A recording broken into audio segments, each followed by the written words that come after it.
student at Oxford University finds himself drawn into the world of a charming and aristocratic classmate who invites him to his eccentric family's sprawling estate for a summer never to be forgotten. This is Saltburn. And welcome back, everyone, to another episode of the Nosebleed AV Club. And as you heard, we are talking Saltburn. What a movie. Amazing. What a sequence of events. It might be the most film ever. Yes, it was definitely a movie. 2023's gay baitiest movie, if you will. I mean, is it even baiting? It goes there. It's not as gay as you think. It's not as gay as you think. Straighter than you think. Saltburn, straighter than you think. Not as gay. Honestly, not that gay. Dude, the old master bait and switch. What can you say?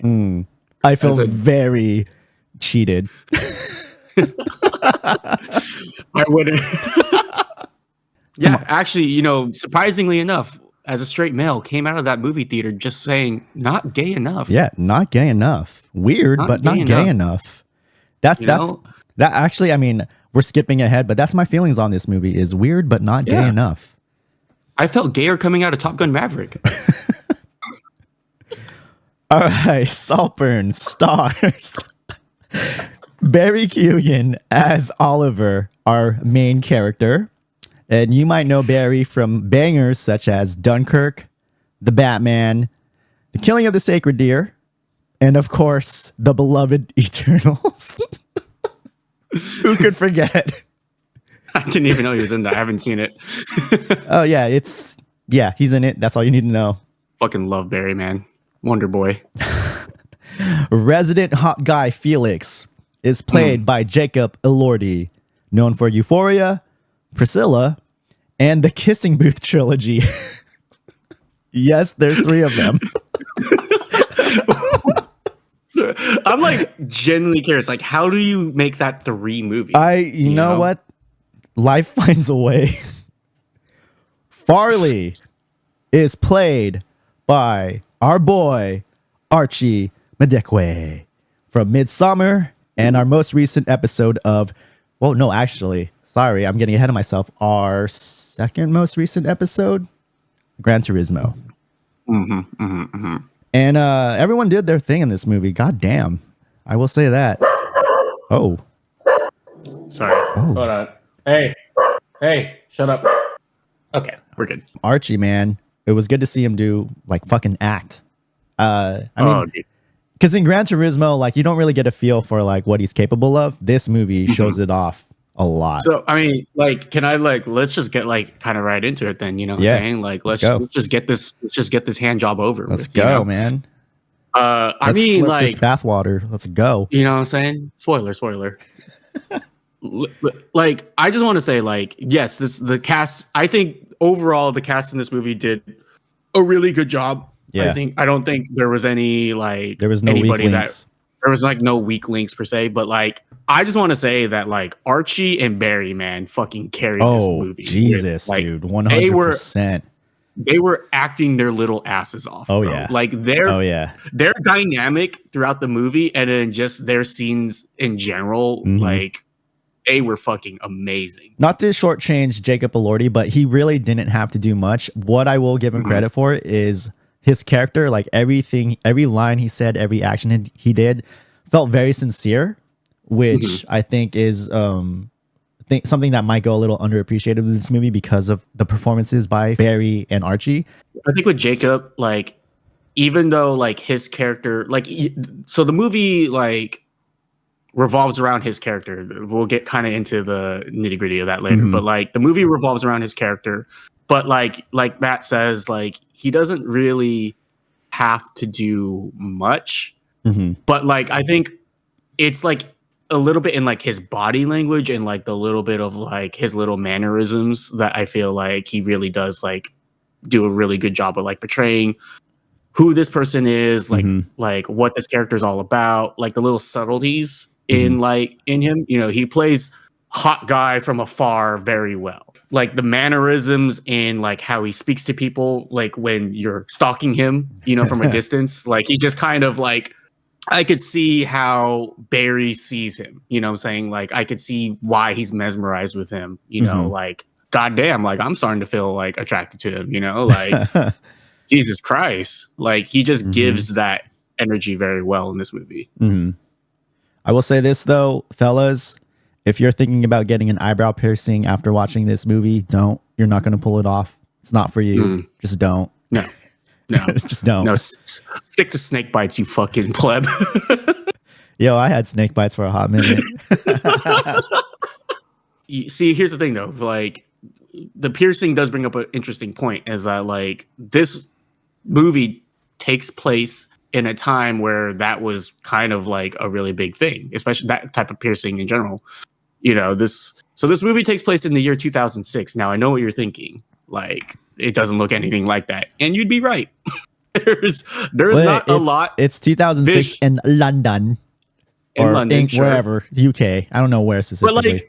But like, so there's a part in this movie where, funny enough, there's like a scene where they're watching Superbad, and I just like had this moment of like, oh, like it's so serendipitous that Superbad is referenced or shown in this movie, because that is another movie that takes place in like semi-modern times, but you can't fucking tell what era it is because they all dress in a certain way that makes it look like it takes place way further back in time, like the 70s or something. This movie has like the same thing, where like the way that people are dressed and how it's shot and the aesthetics that it revolves around, like it almost feels like this movie takes place in like the early 90s. But there was parts in this movie where it was really jarring to me, like when a song would come on. For example, like there's a part in this movie when Satisfaction comes on, and it's just like, this just feels so out of place with visually what I'm seeing on the screen here. Or like there's a part in the movie when someone is singing Flow Rida, and it's like, again, it's just like, oh, that's right, we're in 2006. I actually didn't feel that way about this movie. That it like was looking older than it was. In 2006, I was a freshman in high school, so it didn't seem that out of place to me, actually. Also, Farley's hair was inspired by Corbin Bleu. Okay, I just read that fact. Yeah. So, but yeah, you're right. This does take place in 2006. I believe at one point, fucking Felix is rocking a Live Strong bracelet. Oh, see, I didn't even pick that up. I didn't see that. It was on, like, you could just see it, like, I think the dinner scene or the breakfast scene. That's hilarious. Yeah. So I guess we should go into initial thoughts. I saw the trailers for this movie, and to me, this movie does the thing that's very popular in like a lot of movies these days in the post A24 era, right? Where like everything is trying to be artsy and mysterious in their marketing, because they see what A24 is doing. They see how successful they are with like marketing their movies and building intrigue, for something, especially like something like this, which I don't think got a theater run, right? Like it was all Amazon Prime.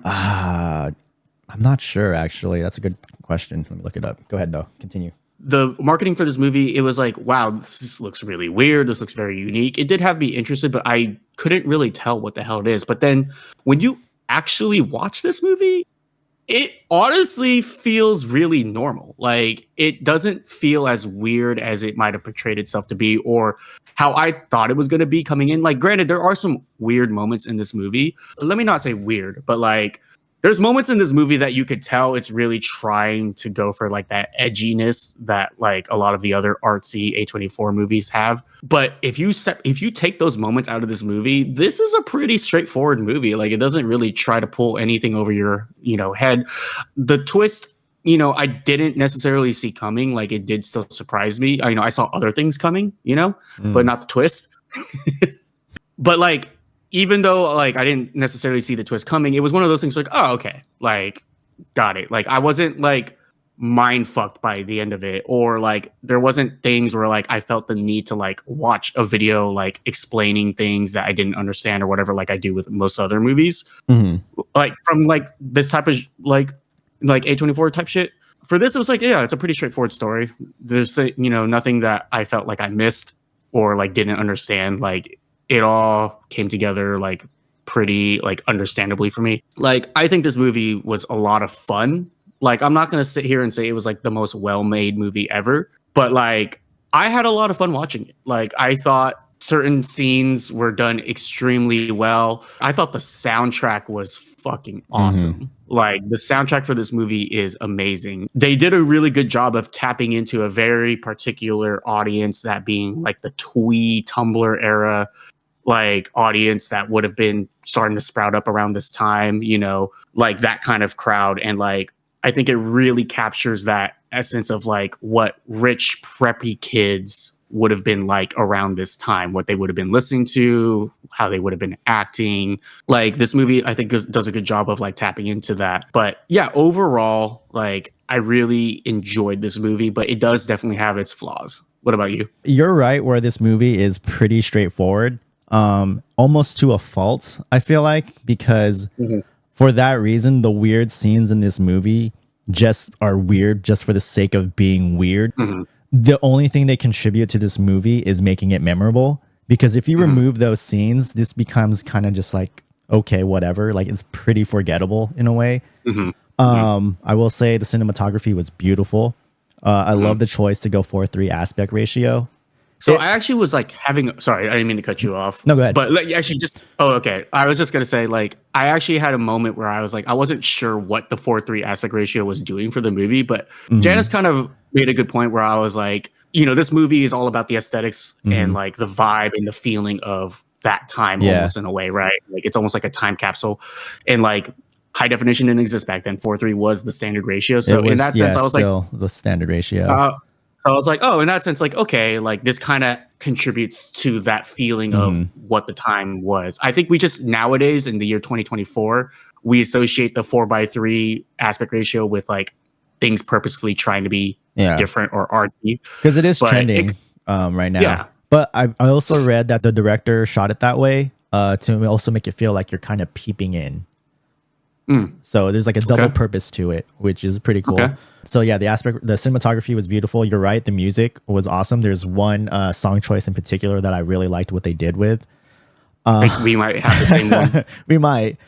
I was intrigued by the movie the entire time I was watching it. I honestly saw all the twists happening because they kind of telegraph it pretty heavily, in my opinion. The only thing I didn't understand is, well, I'll wait till we delve into that part of the movie, but I did see the twist happening. I will say this, the issue I had was that when I was looking up this movie, because I didn't watch the trailer at all. I went into this movie completely blind. Now my dogs are going crazy. What is happening? I know, dude.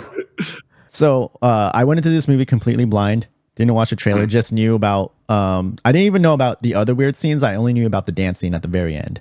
So when I looked it up, I was like, oh, comedy. I didn't think it was that funny, like enough to have it labeled as a comedy. There was only like 2 parts that actually like made me laugh. And then the other parts are just like, oh, okay, whatever. I think the movie's very witty. Like, I think the movie there's a lot of moments where like I'm amused by like what's happening or the conversation that's happening. Yeah. And like, like that, you could say that like, that's kind of what like a new wave comedy almost is like these days, like just quirky and smart and witty. But like I will say that like this movie did make me laugh like pretty hard. There was one scene that in particular that made me laugh really, really, really hard. Yeah, like I was cracking up. Yeah, it's really just like 1 or 2 scenes in general that like made me like laugh pretty hard. Other than that, everything I found was pretty witty. What was the scene that made you laugh? Well, at least one of them. I guess, if you're watching this, you've seen the movie or you don't care Hopefully. About what happens in the movie. But the one that made me really laugh was the breakfast scene after they discover Felix dead.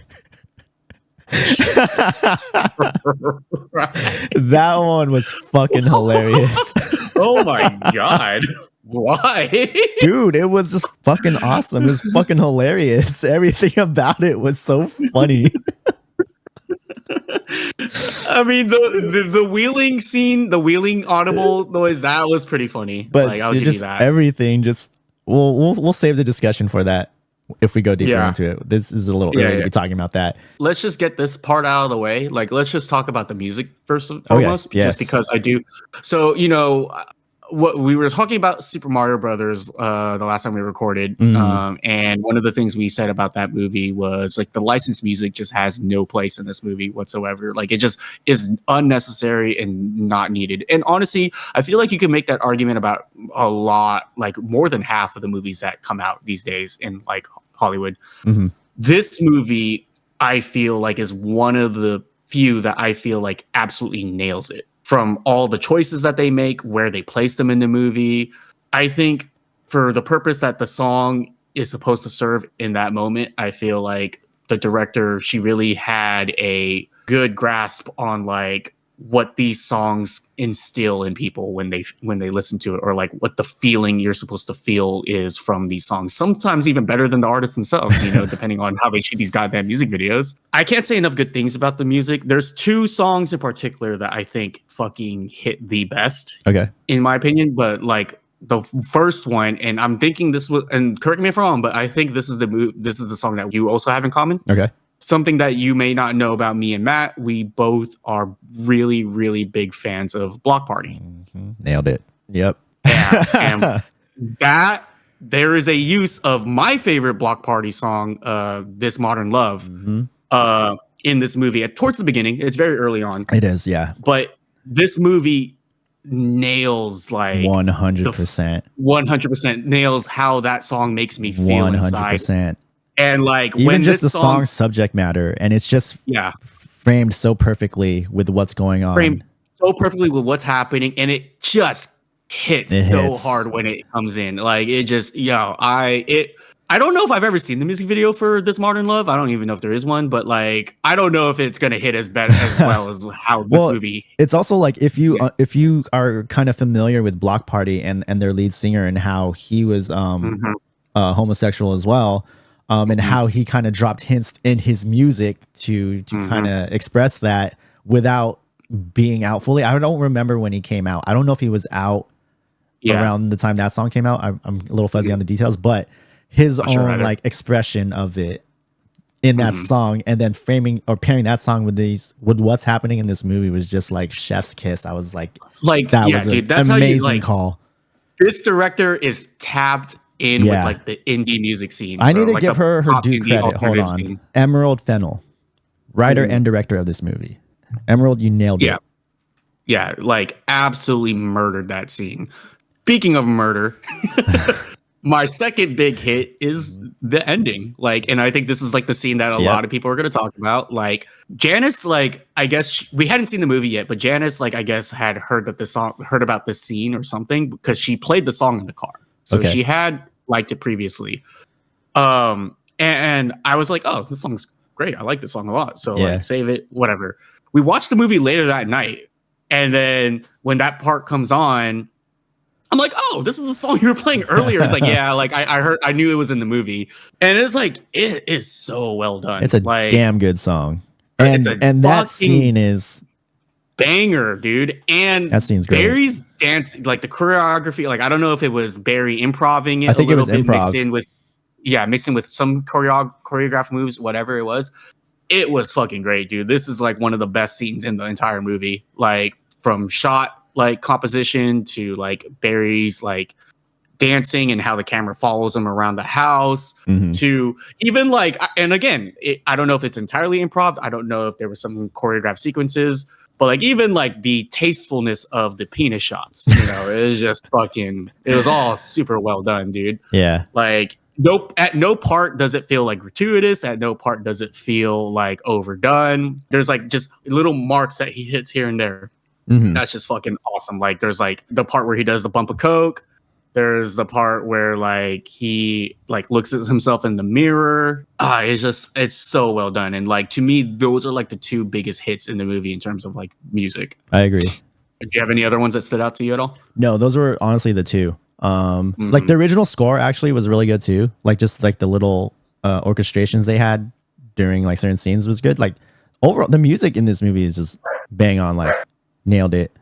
We're talking around some things here, so I think we should probably let's just address the elephant in the room. Let's address the grave in the room, if you will.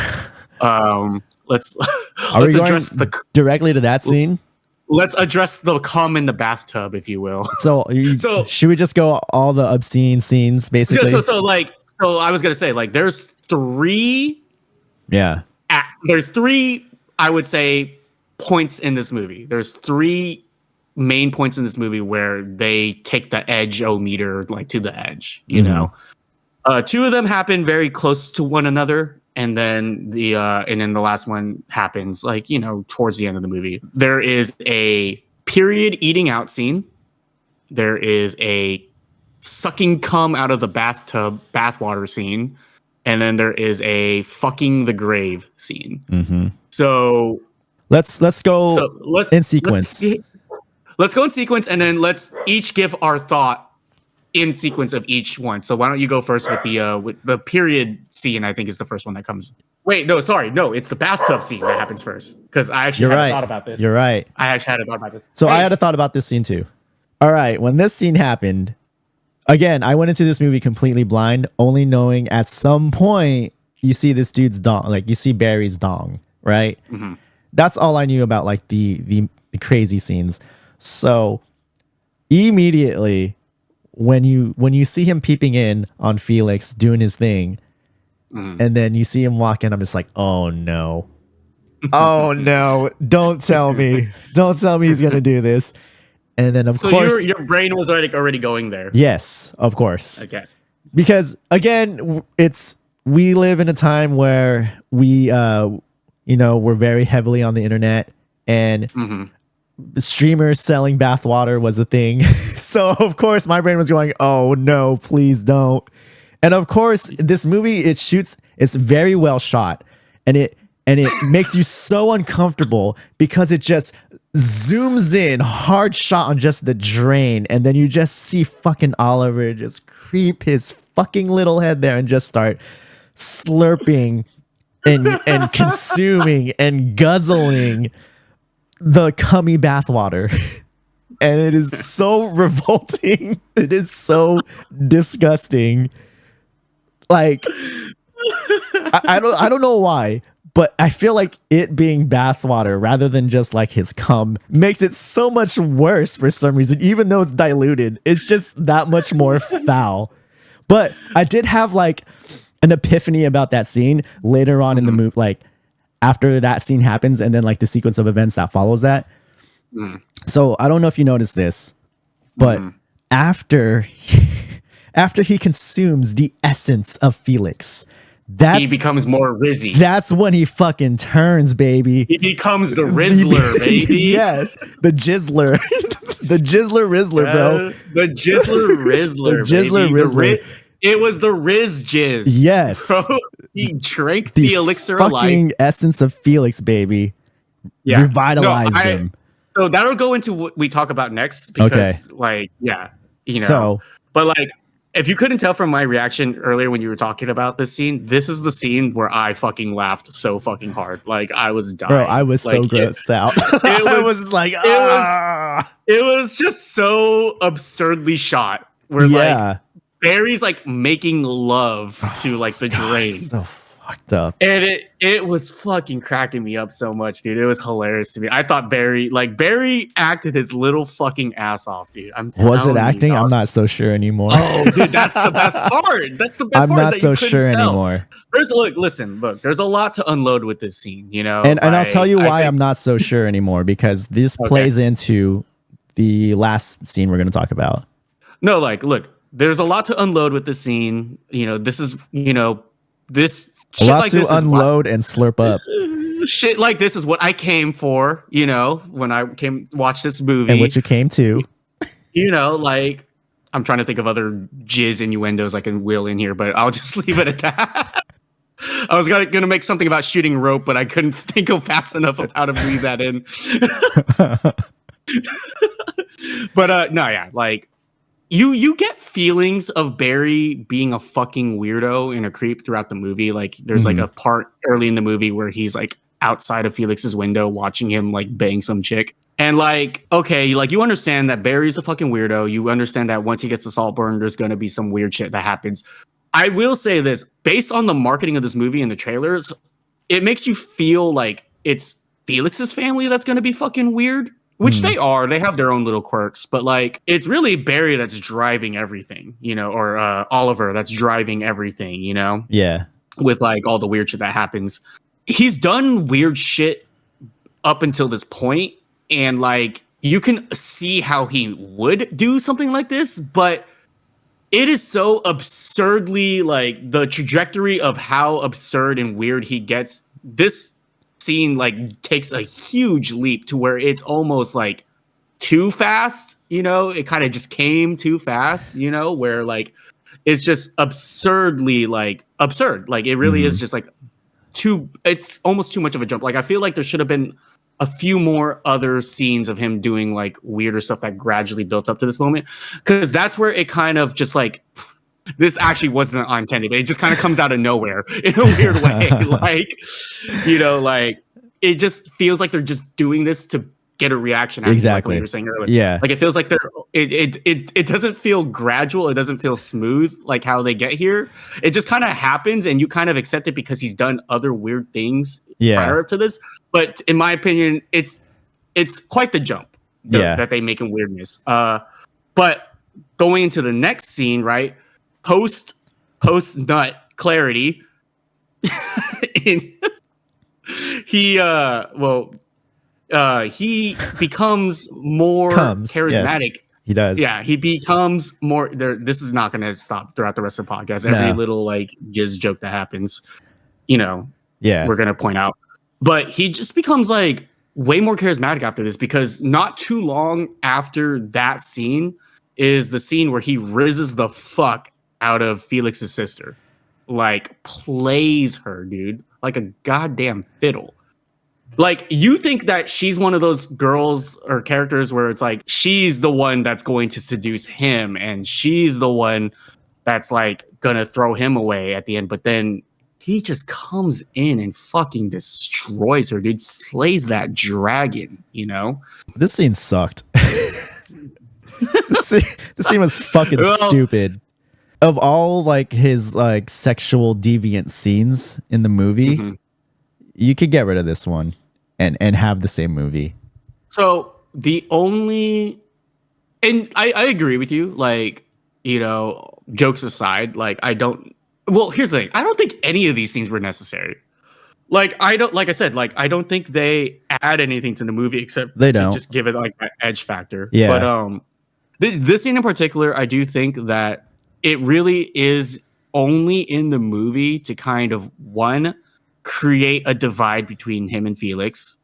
Yeah. You know, and then two, to give Barry or Oliver's character like to like kind of display that she wants him or has some sort of like want of him that gives him power over her that he continues to use later on in the movie. This out of the three is probably the least shocking. Like it's just gross. It's just gross. And it's just like, oh, so edgy. Like, oh, I'm a vampire. I'm like, oh my God, fucking groan, cringe.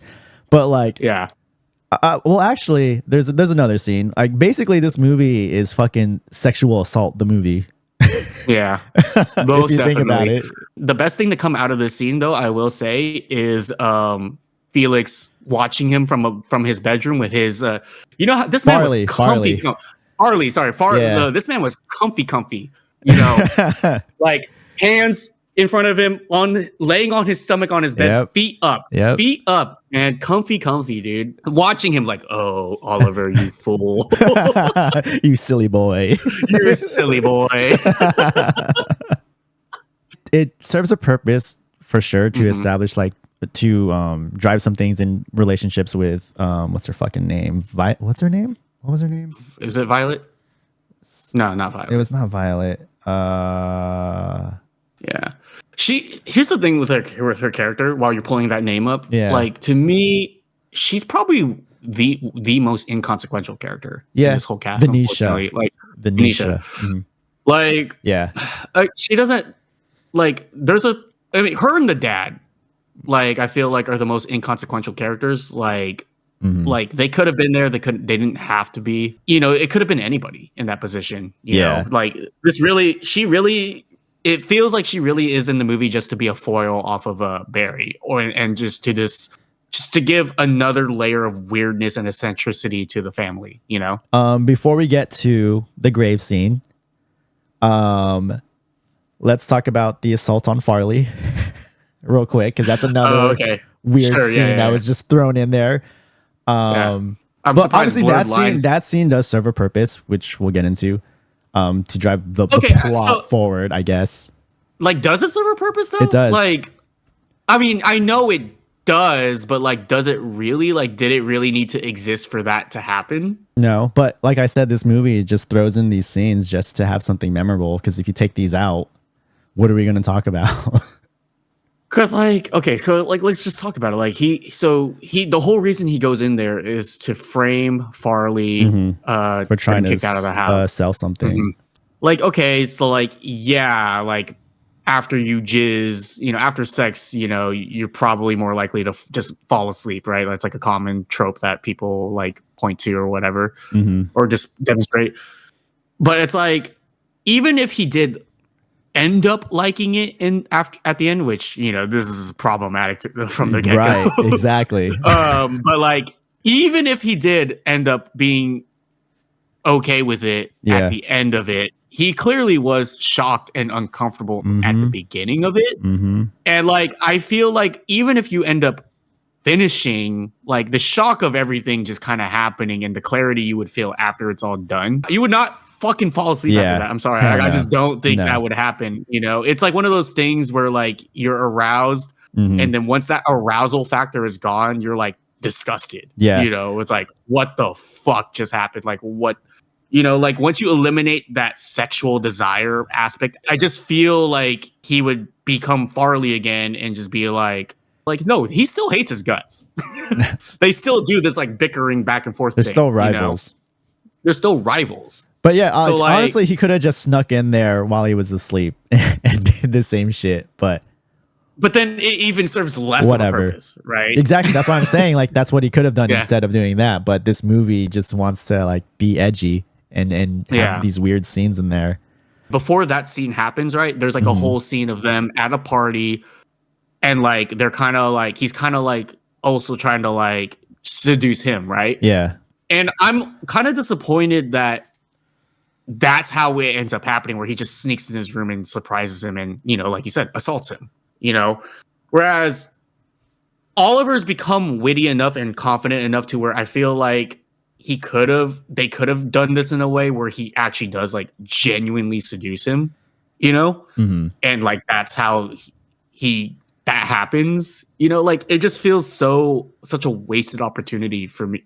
Well, I guess it kind of lines these characters to interact more, you know. I think it kind of is in line with his character though, because I mean, spoiler alert, he forces his interactions with everyone in that family, right? Like he schemed his interactions with Felix to get close to him, just like he forced his way with Venetia, and then he forced his way with Farley, because none of these people necessarily want to be around him. They don't actually like him for him. He has to kind of like make his way and force them to like him, essentially. You kind of get a little hint of that when Felix is talking to that one girl when they're just like walking, and but this is when they were still at school, and she was talking like, oh well, no one wants to sit next to Ollie, blah blah blah, he's a weirdo, blah blah blah.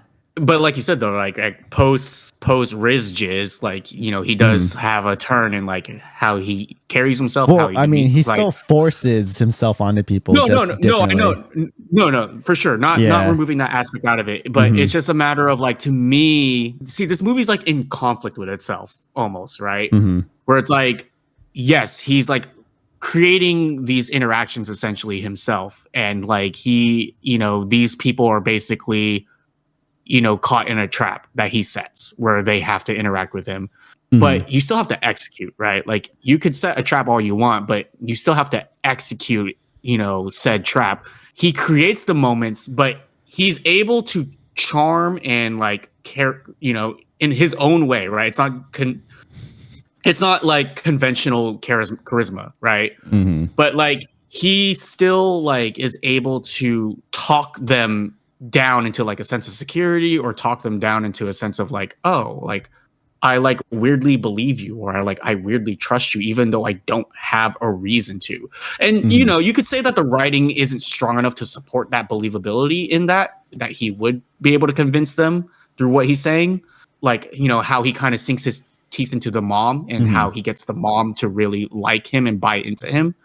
You know, but like, if we're going with the world and the rules that this movie displays, then like we're led to believe that he does have a way of speaking to people. So I just feel like you didn't need to force him giving Farley a hand job in the middle of the night to set that No, up. you definitely didn't. You know, you didn't need to do that. None of this was you necessary.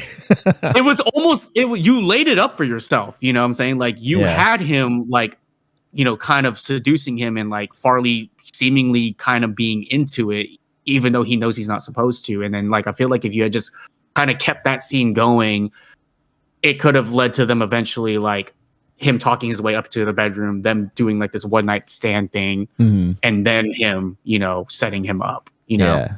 It's not edgy though.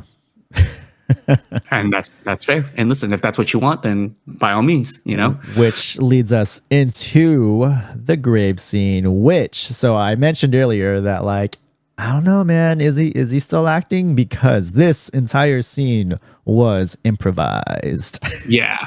I fucking love that, dude. So like, apparently he was just supposed to like take his shirt off and then just cuddle the grave and like spoon it, essentially. But Barry's like, oh, let me try something. Originally, he was supposed to be fully clothed, and he was just supposed to like finger the grave intimately. And then he requested like, nah. Yo, nah. Barry's my boy. Barry's a fucking actor, bro.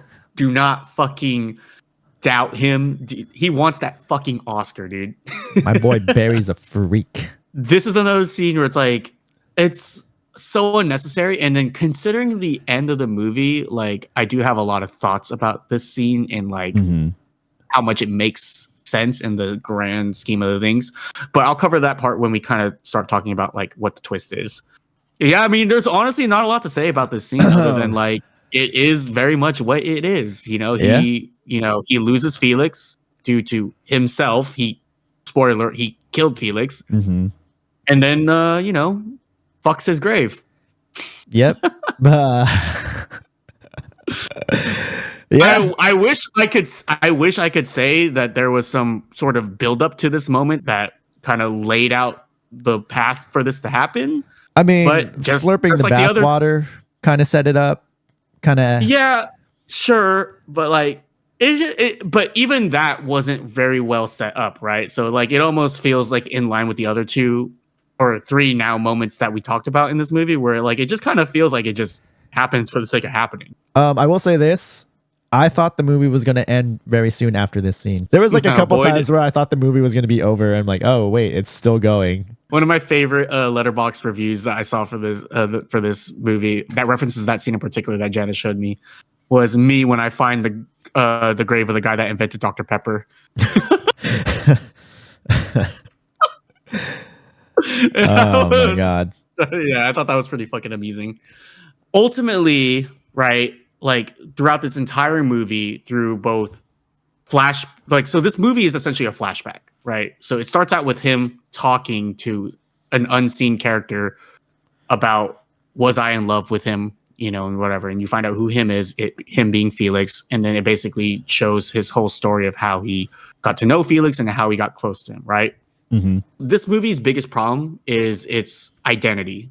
Like, it's not sure what it wants to be, and it's not sure how it wants to go about being what it is. This movie sets itself up to be like a love movie, where it's like a love thriller, right? Where it's like, you know, he wants Felix, but Felix doesn't want him, you know, and this, that, and the other. And it's just like all the weird shit he does in order to get close to Felix or whatever, right? And then the minute Felix dies, there's like this one last hurrah, that being him fucking the grave scene. And then it jumps to, oh, he wants Saltburn. He wants the property. He wants the house. Yeah. And Felix almost becomes like an afterthought. So you start to question, like, what did he want all along? Did he want Felix or did he want the house? And you can make the argument that, it starts out as him wanting Felix, but then it switches to Saltburn at a certain point, because there is that really great dialogue that him and Oliver and Farley have. This is probably one of the best written scenes in the movie, in my opinion, where Farley is basically yelling at him and telling him that this is but a brief moment in his life that he's going to tell his fat kids about in the future, how he got to experience heaven for a short bit of time and how he doesn't belong here, and that Farley will always be here because this is his home, and you are just an outsider. To me, that scene is so well written and so well acted between the both of them. And it's in that moment that I feel like, okay, this is where we're supposed to believe that the switch in happens, where he's resolved to kill Felix and then take over Saltburn eventually down the line. It's just hard for me. I don't think the movie does a good enough job of showing this conflict in him of what he wants. Like, he kind of just does things and he's being weird, and you're led to believe that it's for just Felix, but later on, a lot of the weird shit he did or does, ends up paying off in him eventually getting the property. I wish they showed him longing for Saltburn as much as it shows him longing for Felix, because it feels like the whole time Felix is alive, it's all just Felix that he longs for. But now that we know the end, we know that he also has feeling like he has this longing for Saltburn, like he wants to own Saltburn. That's where I kind of started to not like this movie because I started to see that he was playing some sort of game, at post bathtub scene, right? He's talking to Elsbeth and she's talking about what's her fucking face, poor dear Pamela, right? And then out of nowhere, Oliver just goes like, oh well, if she's even telling the truth about all her stories, which I thought, okay, that's one random as fuck for him to say. So that signals like he's up to something, like he's scheming. Yeah. Like this dude is like trying to push these people out for whatever reason, right? One thing that I wanted to point out, Oliver is this weird guy. We know that, but we don't know how kind of like psychotic he is until later on in the movie, right? When he's at Oxford, the first friend he makes, right? The first guy he interacts with is Michael Gavey, right? Kind of psychotic as well, right? Like a little weird. Yeah. This is a movie where people recognize when someone doesn't belong and people recognize their own kind, essentially. Right. So Michael Gavey was a kind of a weird guy. He immediately honed in on Oliver being strange. And he's like, you and me were alike. And it's kind of true. Like he kind of freaks out on him, like makes him do like, yo, you fucking asked me ask me a fucking sum. And then he does it, right? So maybe that influences later on, like his behavior later on when he's like just being aggressive towards like the Saltburn folks, right? But then there's also Farley and Oliver who know what each other is doing exactly. They're playing the family to get what they want. They recognize that amongst each other, right?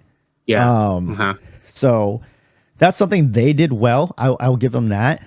But you're right, like we don't know why it becomes all of a sudden I want Saltburn and I'm gonna like kill all of you guys. And that's my problem with this movie is that it doesn't really have a fucking message. It's just weird guy wins. Okay. Like what the fuck was the point of all that? I'm super lost on so he like obviously he creates this fabrication about his family and like his past so that to gain some sort of sympathy from Felix. Yeah. But it's like almost like where in him does this come from where like he has just this insatiable need to like distance himself from his family and to either become a part of Felix's family, right? Like in the same way that Farley is, or what actually ends up happening, taking over Saltburn altogether. Like, I just wish we kind of understood his motivations more better than him just being weird for what seems like just for the sake of being weird. And also to add on to that, like, what did he even know about Felix prior to him going to Oxford and him meeting him? Because I don't like, is he some sort of like big figure that everyone should know about? Like, he just seemed like the typical popular guy that was directly hones in on Felix. yeah, and saying like, oh, so, I'm gonna scheme to like interact with this guy, but like why? Like, did he know something? Like, did he know him prior? Did he know about him prior? Like, that doesn't make it clear. It's kind of implied that he already knew of him, Which is weird though, because you don't get that vibe that like Felix is like some sort of like socialite type figure or anything like that. At least not to me. I thought that was super strange. And then you're right. Once Felix dies, it kind of goes into this. What would you even call it? Like not a murder mystery, but like it becomes. Oh, I haven't seen that movie. Oh.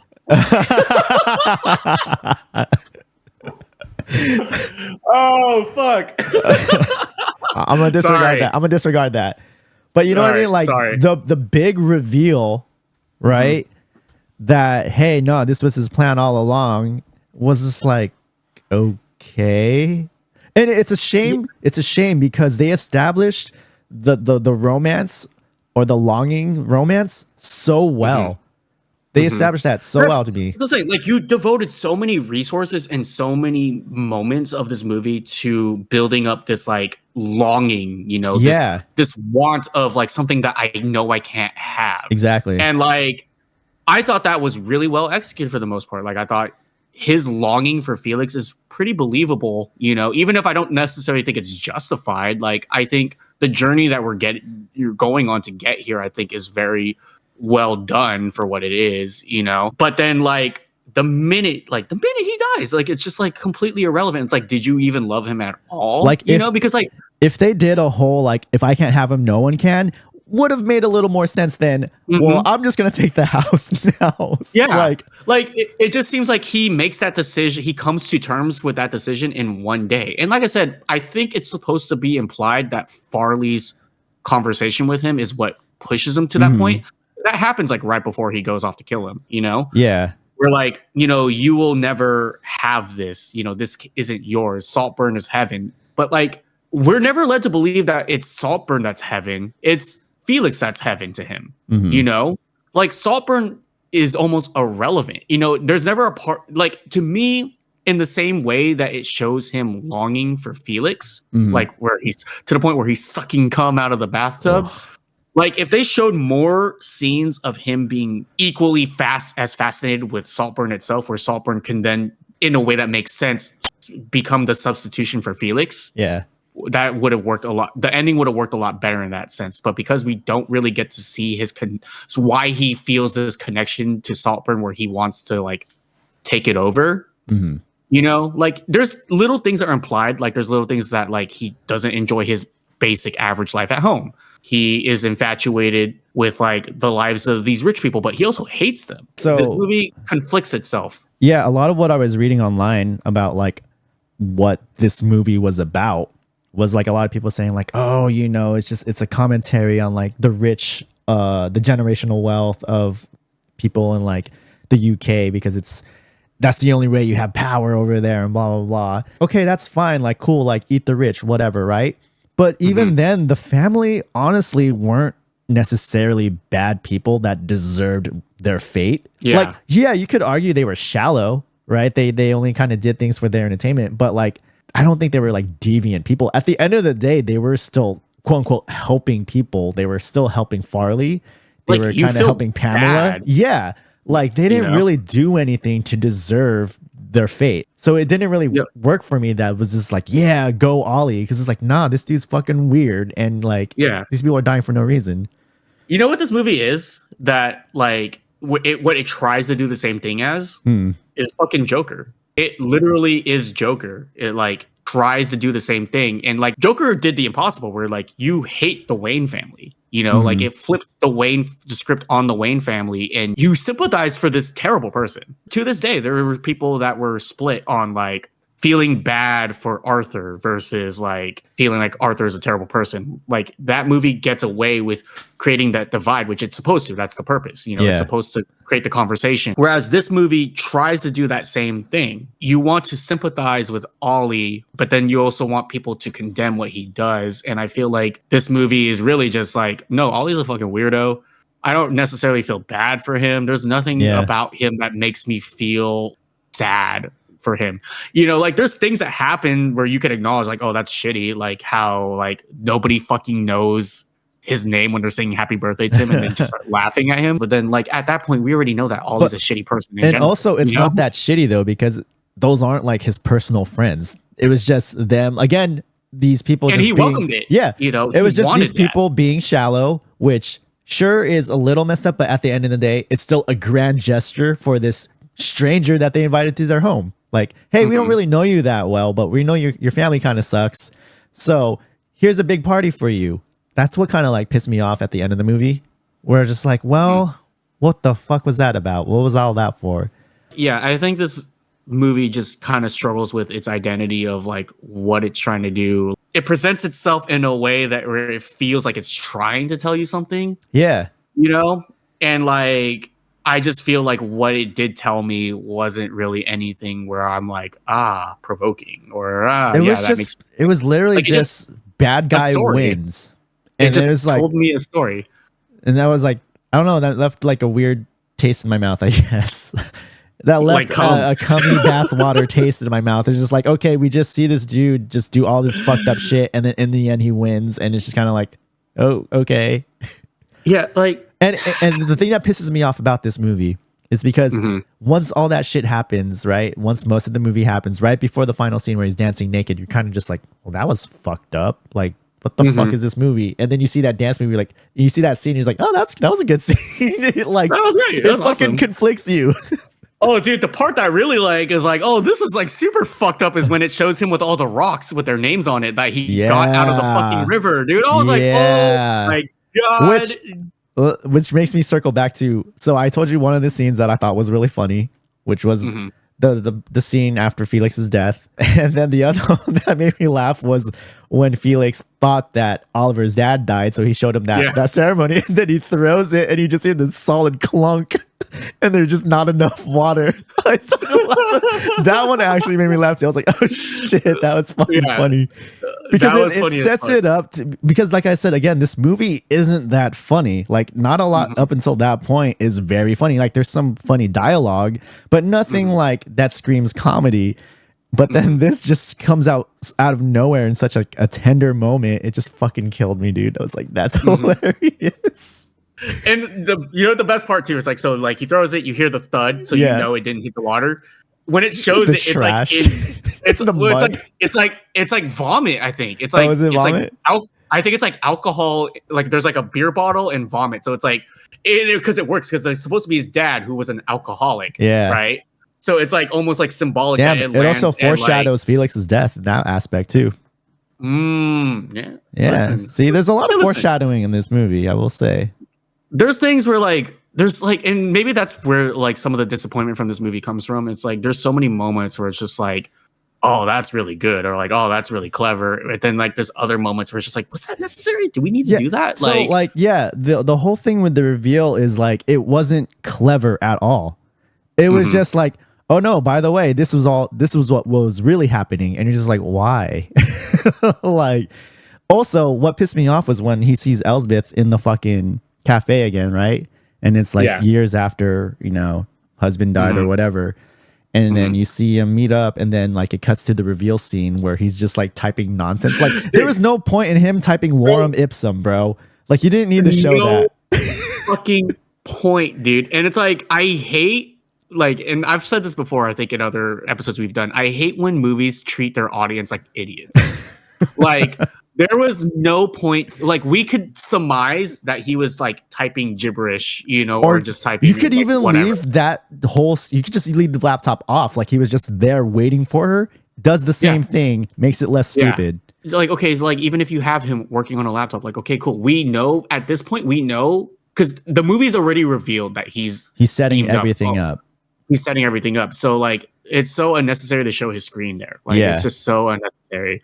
Because and you know why? Like I feel like he's like people will be like, oh, like that's such a small scene. Like why does it matter? Like it's irrelevant. Like yeah, but like I spent time dedicated to like thinking and like deciphering what I'm seeing on the screen. Like because like it shows and I'm like wait what? Well, what's happening? Like I don't. Like, and I was like oh like they were just showing him like not doing anything on that computer and that he was just waiting for her, which, okay, yeah, duh. I kind of figured that part out already. Yeah.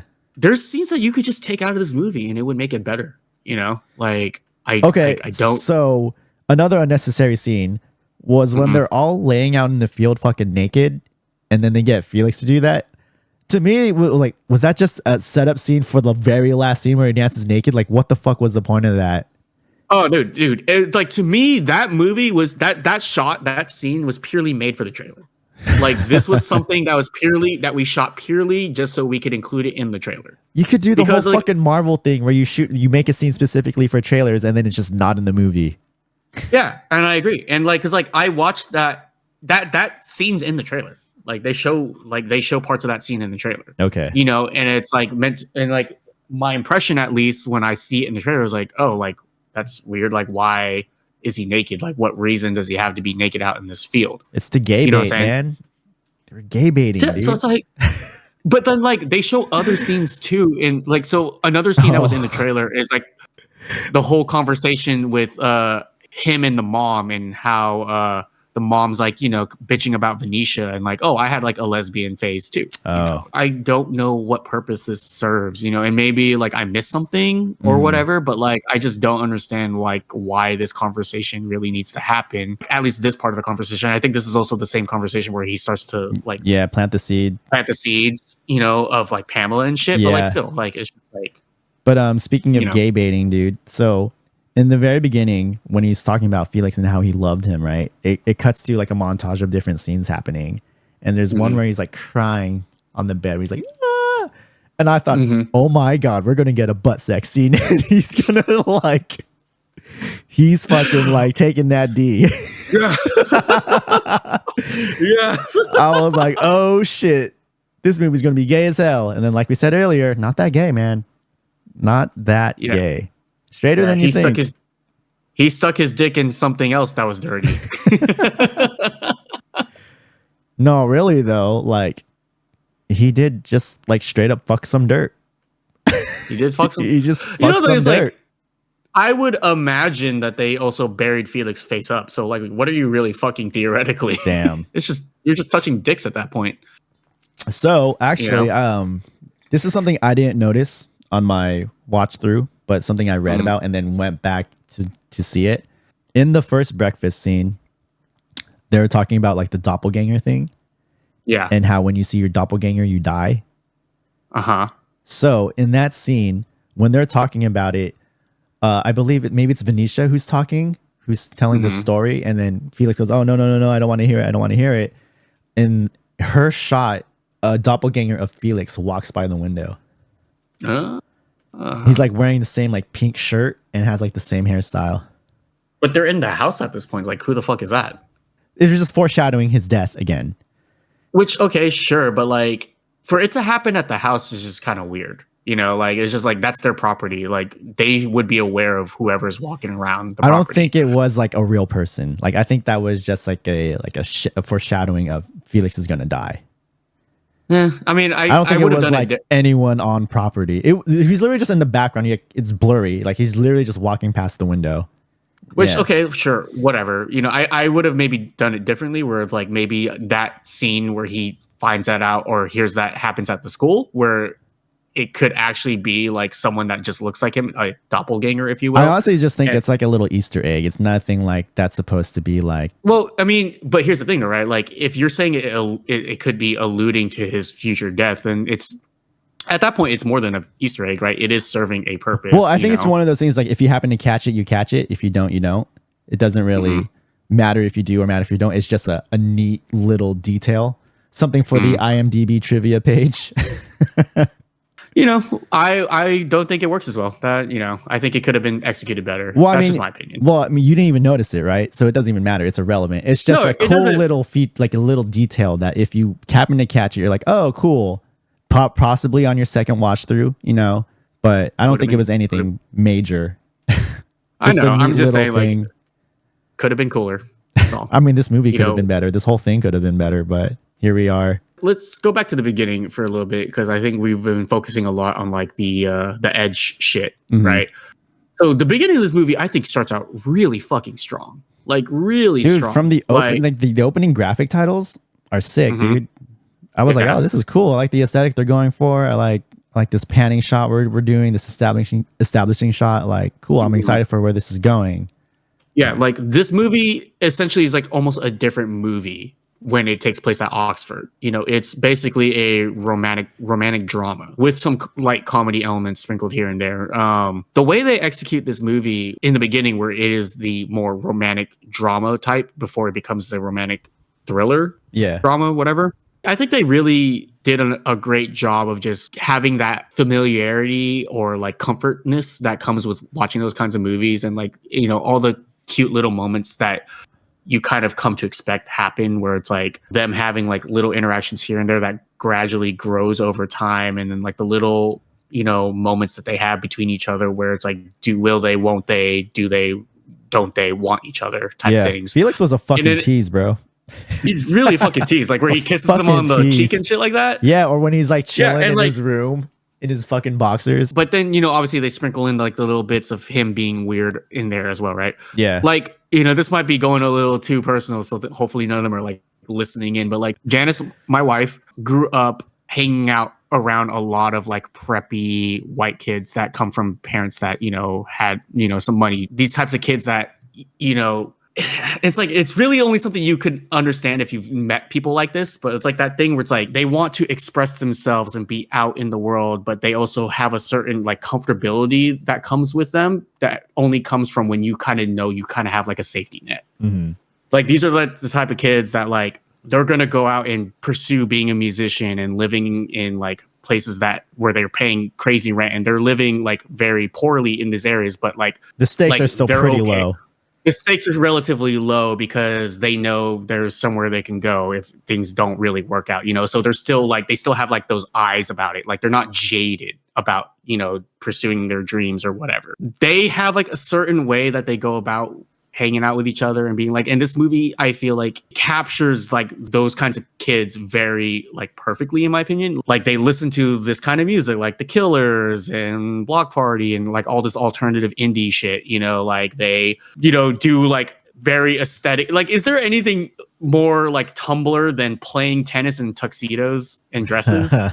Like that is such a fucking Tumblr fucking, you know, like picture if I've ever seen one. It's very of the time, and I think it really works a lot well. So I just want to give the movie the credit for that, because I think I've met people like the people that are in this movie. So something I noticed that I thought was pretty cool, because it kind of relates to us, was Felix and Venetia had like star tattoos. I don't know if you noticed that. Yeah, I did. And I was like, oh, we as siblings have matching star tattoos with all of our siblings. Did Adrian end up getting his actually? I didn't even see his. He has it. He has it.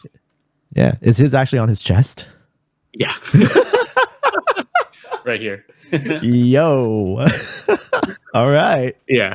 Close to his heart, I guess. I wanted him to get it around his belly button. Like a star here, star here, star here, star like here. Like Batista. Right here.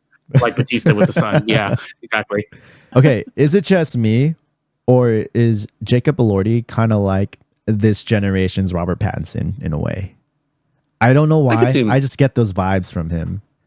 I could see him becoming that for sure. Like he's like standard hot white dude, right? You know, it's a passing of the torch. You know, you had a High School Musical guy, Zac Efron. You have Zac Efron, right? Then it kind of passed, you know, down to Robert Pat. I don't know who would have inhabited, you know, had that in between time, but then and then he falls like in the same. I just feel like guys. I feel like they have such a same vibe. Like if this movie came out actually in like 2006 and you put Robert Pattinson in his role, like it's like I feel like you get the same like sincerity and all that, same vibes. Well, like it was funny you mentioned Rob Pat and like we're now talking about Twilight, is because both movies exuberate like that indie alternative angst, you know. Where it's like, well, Twilight's a little bit more on the softer side, but like, you know, it's like that same kind of thing. You know, it's very much like the indie kids of this specific time were like, this is what they were like, you know? So like, it kind of I get what you're saying. Like, it's funny that you connected that. What did you think about the reveal that he was lying? So when you go to meet his family. I saw it coming. So yeah, I think the setup for it was just really random. Yeah. Right? I think we kind of just fell into this. If I'm Oliver, right, and I'm this sadistic fuck, right, who's willing to do these extreme things that I've already shown that I'm capable of doing. Yeah. I just feel like he could have done more to prevent him even getting there, right? Like jump out of the car, Well, be dramatic. Yeah, let's take let's take it a step further back. Why even make that story up? Like, how did you know saying that your dad died would bring you closer to this person? Again, they don't really do a good job of how he would know this. But Yeah. it's implied that he's aware that his family and he himself have this like savior complex almost. Where it's like if you look at Farley, like Farley and his mom are going through a rough time, and you see that he's kind of taking care of Farley and taking care of, his mom, and then like Pamela, who's having like a hard time and going through, what I'm saying? So like, it's kind of implied that they have this thing where they take people in to kind of like take care of them for a little bit, but as soon as they get kind of sick of them or they're over them, they kind of just like push them back out. They're like, as Venetia puts it, they're toys. Yeah. Which I understand, but it's also like, again, you're right. They just don't do a good job establishing like what this family's reputation is or like how people know about it.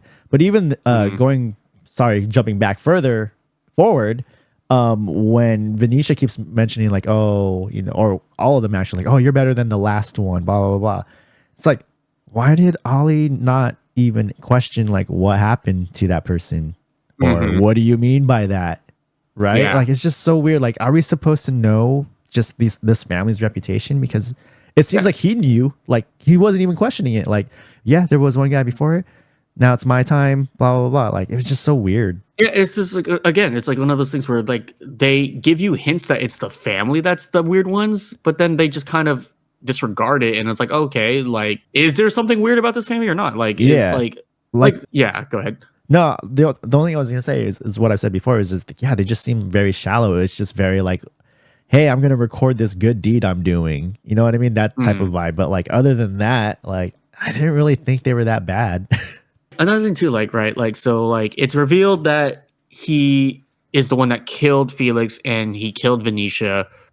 So there's a period of time where we don't know how long it's been since he's been away from Saltburn. So like, what has he been doing this whole time? Like, they should have at least, because like you could reasonably think or assume that he maybe was still keeping an eye on Saltburn to like continue pulling strings. You're saying, but they don't ever. You're saying after the dad like paid him to leave? Yeah. Okay. Right. Because like there's a time skip essentially. Right. Because he kills Felix, he kills Venetia. Does he get Farley kicked out by then? He must have. That's another thing too. The Farley thing doesn't really resolve itself. So like he gets Farley kicked out that first time, right? Because they think he's gonna steal the dish and sell it. He was trying to sell it, yeah. Farley comes back and it's not an issue because again, he's like, well, it's my home. And then it's never acknowledged that the parents were just okay with him being there again. They just were, right? So that's one weird thing that kind of just happens that we're just told to accept, right? That he's always going to be welcomed back no matter what.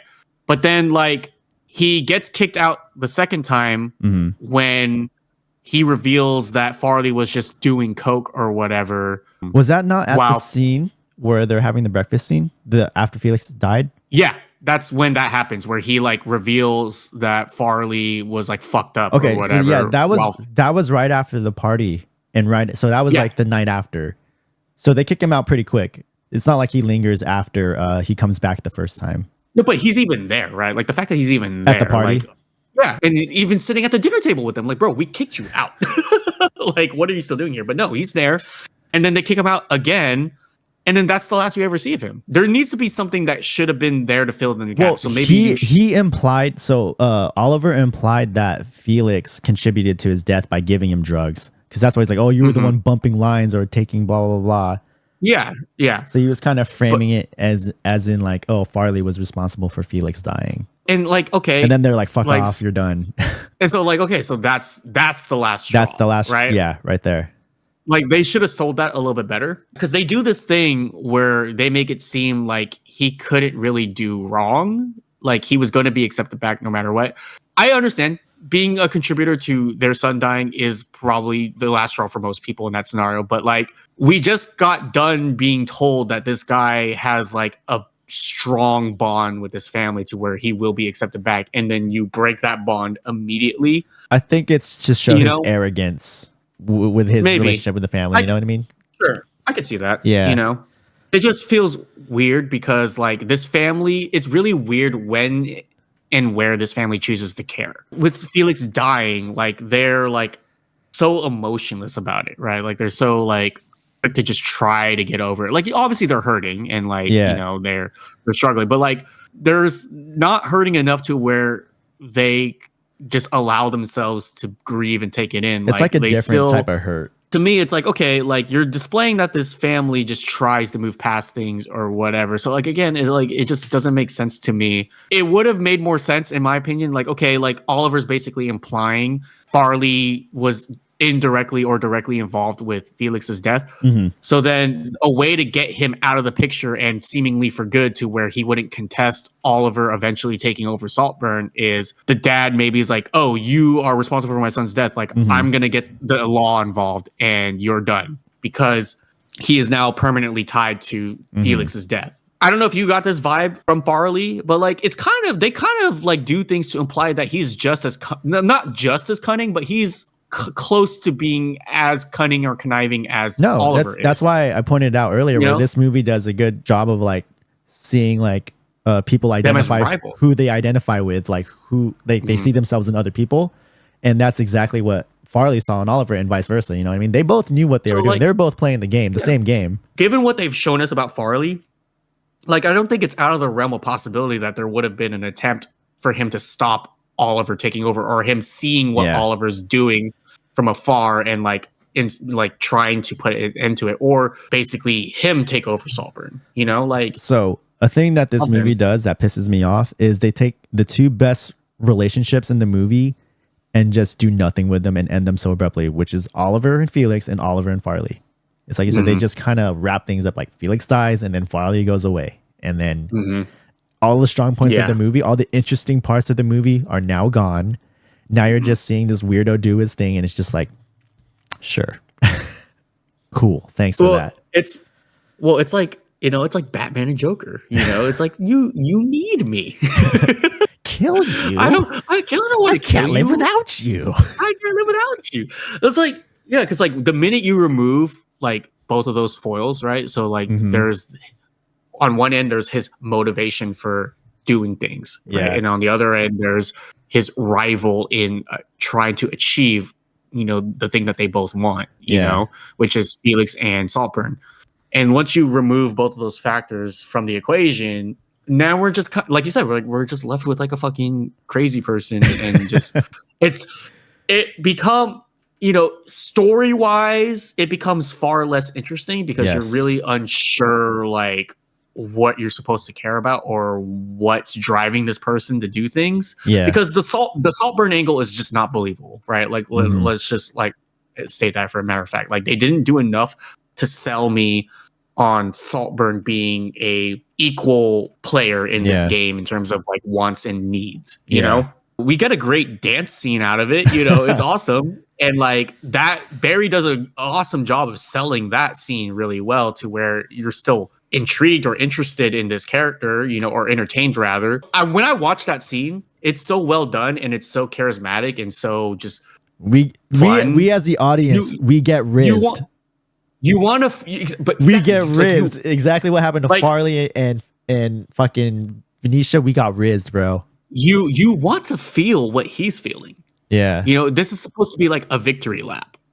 But like I don't, because I don't have a connection, nor do I see or feel the connection that he has towards this victory, towards achieving his goal of getting Saltburn, because I didn't even know that was his goal until 3/4 into the movie.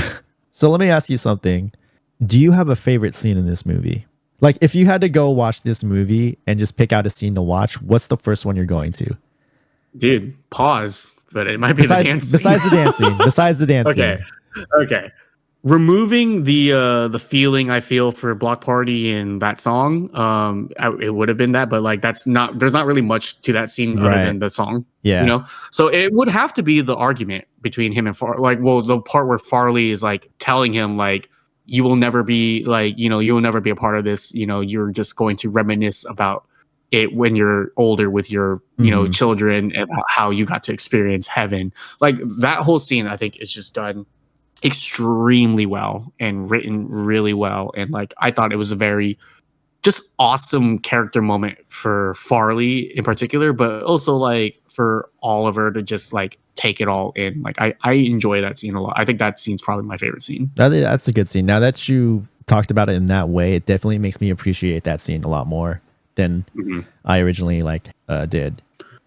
Mine, no surprise, I keep talking about it, is the scene after Felix's death is just so unhinged, and just everyone's different reaction to things. And, it makes it pretty obvious that Ollie killed him or had some involvement in it, because he's just the one who's just like so unshocked and unfazed by even just finding Felix's body. You could just tell by his reaction that like, okay, yeah, you're sketch. But just where's your jumper, son? That was pretty sad though, because you could tell the dad is just he's not wanting to process it. He's trying to like believe his son's not dead. He's coping with the shock. It's framed in a funny way, but I actually felt like really sad. I was like, oh, that I can't imagine, right? Like you're feeling like the emotions that he's going through, just trying to like not believe it. And then them just trying to seemingly get past it, and just no one else is having it. Just like, this is finally when Felix is dead is when everyone just starts to address like how weird things are with fucking Oliver here. And it's just, it's such a good scene. It's just, it's really like one of my, and then the fucking curtains being red and just adding to the tension. Like, oh, like that scene is just amazing. I really love that scene. In the same way that like you were saying how like I kind of like made you realize that, oh, that scene actually is really well done. Like you talking about this is like, oh, okay, yeah, I could see like this scene is really well done. And I didn't appreciate it as much in the moment when it was happening until you kind of talking it through. And I'm like, oh yeah, like I think the way they executed a lot of the things in that scene was like really well done, and just it was really well shot. Yes. Like there's like a part in the movie where they're all just kind of having their own individual freakouts, and it's like cutting from one person to the other, and then you see like Venetia overpouring the wine. Yeah. Farley just like fucking having a like horrific breakdown. Why are we acting like nothing happened? Like, yeah, just insane. Yeah. And then Oliver just playing the game, dude. Just, oh, what a fucking sleaze, dude. And what like a fucking scumbag. Him just like trying to continue to have like normal conversation. Yeah, I was like, oh man, damn. Dude. Yeah, that scene is amazing to me. I will say this. Yeah. So after that scene, right, we get kind of Venetia. We get a scene of Venetia before she dies bathing in Felix's bathroom. And then there's that moment between her and Oliver where they kind of make out a little bit, and he's wearing his robe, his fucking cologne. Do you think that was like a slight nod to like incest and like the royal family type shit, where like she was kind of into her brother in some weird way? I mean, probably, right? Like I could definitely see that. Right. Like I kind of thought that was like, a little jab. Well, I mean, it's even like, there's that in ancient, like not ancient, but like in like older times, it was like a belief that like you keep relationships in the family if you're like a pure bloodline. Yeah. Right. Incest has always been like associated with like wealth, and rich families, royal families, that's always like been a thing. So like, yeah, I could definitely see it being like a nod to that. Yeah, that's kind of the vibe I got. Well, we even get like a little tiny nod to it in the beginning of when he gets to Saltburn, where he just casually mentions that this is where I accidentally fingered my cousin. Yeah, yeah. As he's going. Can I just say that tour of the house is awesome. It's so well shot. My favorite line: "Dead Relly, dead Relly, dead Relly." It's like Jesus. This is the blue room. It's blue. So I also read that like his dance scene was supposed to mirror that tour that he got from Felix. Yeah. So I was like, oh, see, this movie does some things really cool and really well, and just like, yeah, that's awesome. But then it's just that fucking story at the end just fucking falls apart.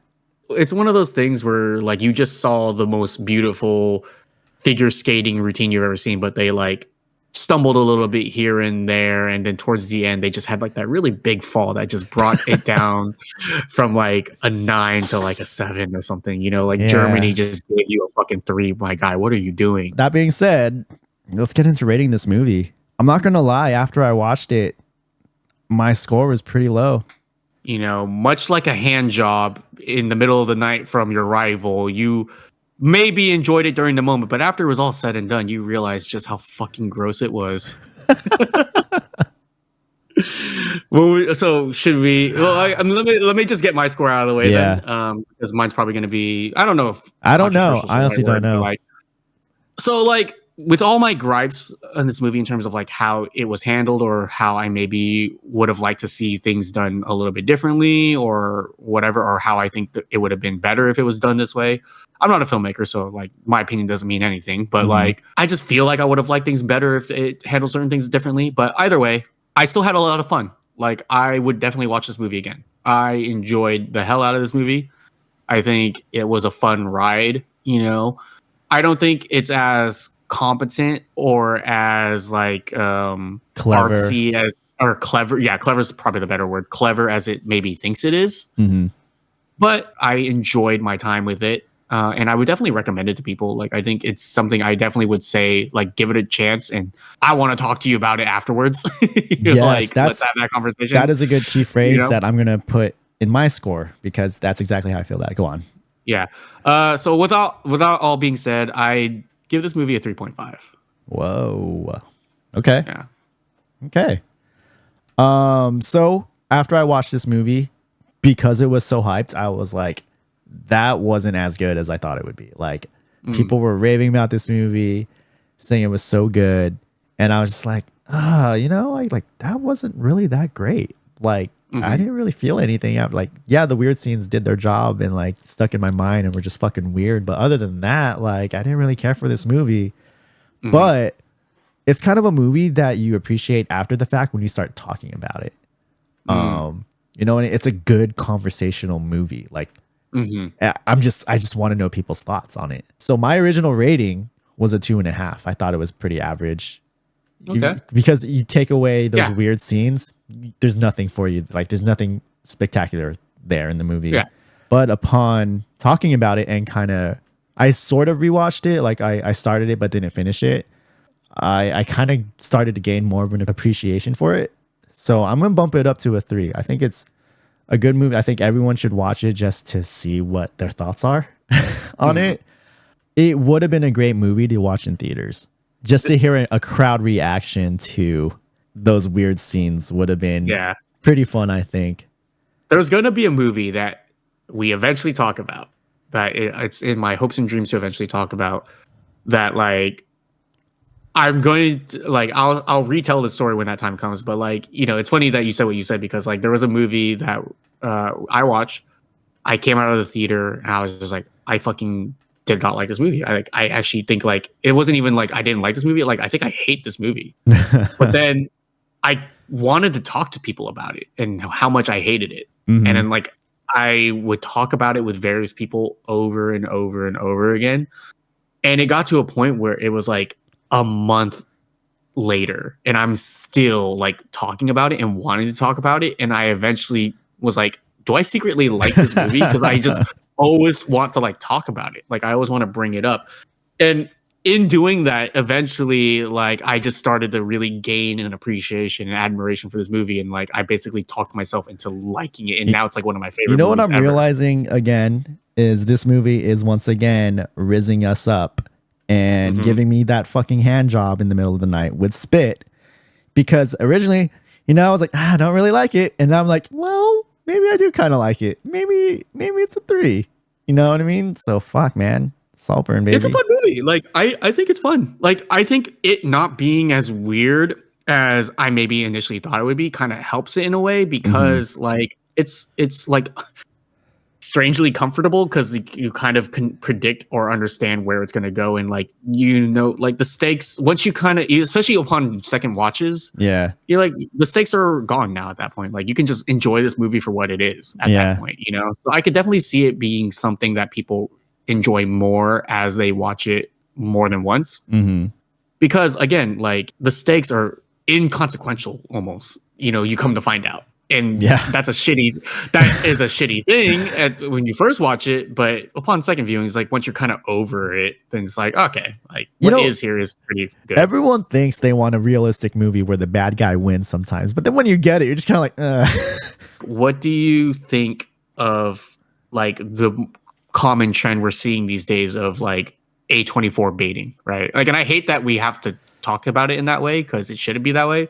But like, let's be honest with ourselves and let's just talk about things. Like A24 is clearly like set an expectation and standard for like what people kind of expect, and it's shown to work. Like it's garnered interest, and I feel like you're starting to see more and more movie studios, like big movie studios, kind of ride that train and like create movies that are A24 like. I think I'm okay with it because it'll be like entry level A24 movies to where I think it'll help set up A24 to become even more successful. Yeah, because Lord knows that we need it. Yeah, because it'll get them to give these weird movies a chance more. You know what I mean? Like if these big studios are putting out movies that are A24-esque, but then are muddled to where they're easily digestible, like this movie is.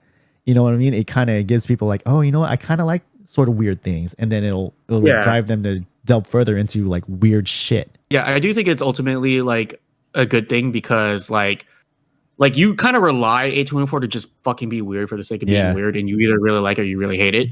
Like this, where it kind of just puts on the mask of being weird, but then it actually isn't. Like, I think that's good because like you need something like that every now and then. Like there's times where I don't want to watch something that's like overtly weird. Like I just want to watch something, where I could kind of feel or understand where it's going to go, or wherever it goes, it's not like shocking or like confusing, like I just want to be able to understand. I want to be able to watch a movie and just understand it, like I don't want to have to like read up on it or whatever. So, I do like the idea of other studios gravitating towards that. I just worry that it waters down what A24 is doing over time. Right. That would be my only concern, because I think they were operating within a niche that they fully dominated and owned, where it's like you can rely on them to put out things that other studios just are not putting out. Yeah. And that's what made movies interesting for a while, is that we had the things that we were comfortable with and understood. And then whenever I want to feel weird or feel like artsy or just watch something that I've never seen before, then I could come here for it. Yeah. But now if everybody starts doing it, then it's like, like it just becomes, I don't know, like I'm just kind of concerned for like if it gets watered down. Like, so I could see both sides. Like I could see something being entry level and making things like interesting ideas more popular to do within movies. And then I could also see it like, if everything becomes an A24 movie, then does A24 ever stand out ever again? Yeah. But I don't think major studios are going to be pumping out weird movies like this constantly. You know what I mean? Like, I don't think it's something we got to worry about to that extent. I think it's going to be fine. I think it's good that these studios are trying things out. I don't think it'll ever become to a point where they just pump it out. Yeah. Well, and even like maybe not pump it out, but like I definitely can see it being something where they utilize these movies strategically. And I'm not a fucking business major or anything. Like, I don't know. Maybe this is just fucking bullshit. But like, I could see it to where maybe these aren't necessarily movies that need to be in theaters. Yeah. I could see it as we make these kinds of movies to push platforms. Yeah. We don't need to put this movie in theater, because we probably know and understand that it's not going to bring like a large general audience. But if we put it on our streaming service exclusively, then it could at least potentially, bring in revenue that way more successfully, because you're going to get those people that are going to word of mouth it and gradually get people to come and watch it, instead of having to try to cram as many people watching it into a 2-week, period at a movie theater, So Saltburn gets a 3.3 from the Nosebleed AV Club. Definitely worth a watch. Just just to see how you feel about it. And you can let us know how you feel about it. Will you feel salty or will you feel burned Whoa, by the movie? Jesus. You know, Are you going to taste cummy bathwater or bloody blood? piercing. Is it going to make you want to stick your dick in dirt? I don't know. Or dance naked. Who knows? Finger your cousin. That's not me talking about how this movie's gonna make you feel. I'm just telling you to do it. Just do it. Incest is wincest. Anyways, oh my God. Okay. So you can find us on Instagram at Nosebleed AV Club. You could also find us on TikTok. Same handle. I don't know if it's done by the time this episode will release, but our website hosting all our rankings of the movies we reviewed and talked about are on there. And you can find that at nosebleedav.club. We are trying to get Saltburn by the end of the week. So if you could go on all our stuff, give us a follow, rate and review our podcasts on Apple Podcasts and Spotify. Give us that rating, give us that review. Tell your friends to go listen to us. And we're trying to get big enough. We're trying to get big enough to where when we both die, people try to fuck our graves. Yes. Yeah. You know, let's form that parasocial relationship where you're going to want to fuck our graves. Actually, let's not, because you might put us in them.